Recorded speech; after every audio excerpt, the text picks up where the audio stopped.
Македонија можеби оваа зима нема да доживее некоја голема криза за храна, но и понатаму ќе останеме увозно зависна земја. Скоро ниту една земјоделска култура не ја произведуваме доволно за да комплетно од истата се задоволат потребите на населението.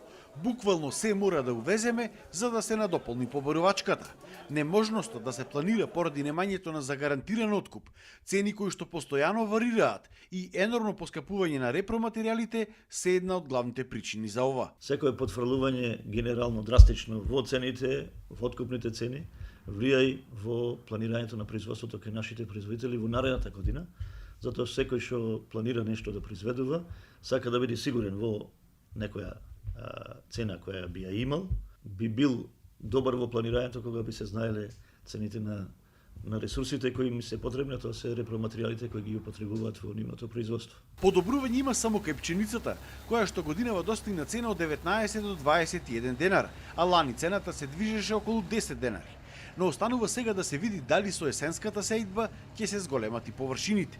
Исто така, зголемување и на цената и на површините има и кај сончогледот. Но проблем во моментов се градинарските култури. Цената на пиперката се движи околу 30 денари, исто како и лани, а откуп моментално нема. Годинава има најслаб откуп од сите години. И пиперката скапува по нивите. Моментално. Не знаеме зашто нема откуп. Не сакаа да ја земаат, не знам зашто. Еве, сите така стои, еве, видете, сите почнува да скапува. Велаат дека нема квалитет од многу дожд, пиперката многу скапа. Продолжува и трендот на намалување на сточниот фонд, а причина се ниските откупни цени на млекото, но и на сирењето, како и немањето на работна рака. Па да ти кажам право, ако продолжи вака храната која скапа, ако не дава субвенции и ќе се прода истоката и ќе нема истока во Македонија.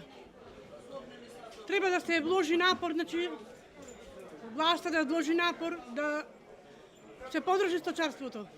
Оти тешка е работата, значи овците се тешки вака да ти да ја гледуваш, а ако немаш помош од државата многу тешко ќе биде. Стока нема ништо више.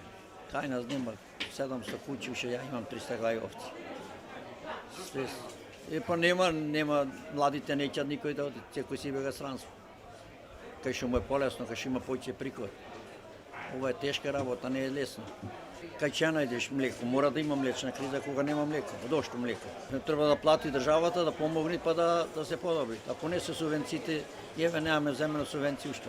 Без соодветна стратегија и поголема поддршка на земјоделскиот сектор, Македонија ќе продолжи да биде земја која што нема да може да ги прехрани своите жители ако не е увозот, а цените на храната ќе бидат се поскапи.